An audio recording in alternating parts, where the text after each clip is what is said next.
Agave is derived from the Greek word agavos, meaning illustrious or noble. For the Aztecs, the native inhabitants of western Mexico, the goddess Mahaquil embodied agave's sacredness. She was a symbol of long life, health, and fertility. The exotic fruit represented Mahaquil's earthly power of wind, rain, and crops. Today, agave holds a place of esteem in Mexican tradition. Evidence dating back at least 10,000 years indicates agave was used for food and fiber. By the time the Spanish conquistadors arrived in the New World in 1492, agave was already an ancient and well-established food. By 1520, it was exported to the Old World, and is later mentioned in the Florentine Codex, published in 1580. During their exploration of the New World, conquistadors discovered the Aztec fermented, nutrient-rich beverage called pulque.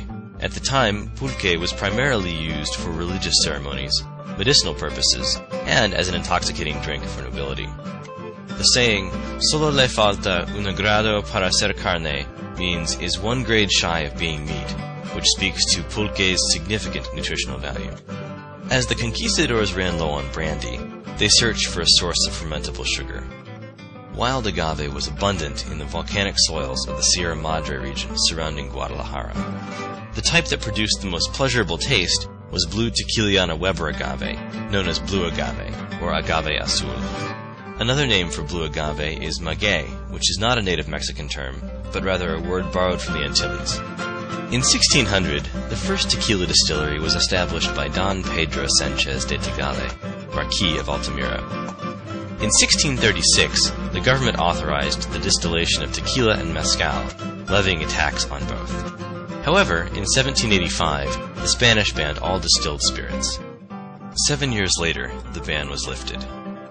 The first licensed distillers were José Antonio Cuervo in 1758, and later Don Zenobio Souza. Tequila production and agave farming did not flourish again until Mexican independence in 1821. By the mid-19th century, with increased popularity of distilled beverages, agave farming had expanded to large-scale production, becoming a significant part of the regional economy.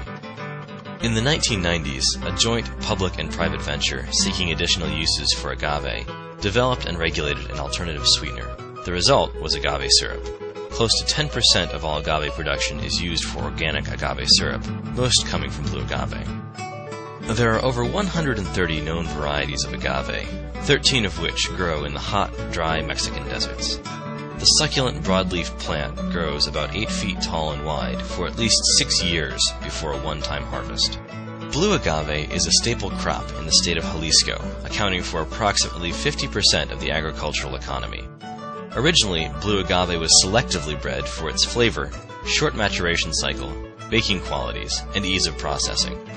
The juicy plant breeds and spreads quickly, making its availability plentiful. A wild variety, known as Salmiana agave, is grown in the state of Oaxaca and is used in mezcal distilleries. Agave siciliana is a third type, which can be used to make textiles, papers, and even roofing material from its strong, fibrous leaves. Still, other varieties can be used to make soap, thread, and glue. Today, farming of these versatile plants, facilitated by regional grower cooperatives, is a respected, important industry for Mexico. For more information, please see the links below the video.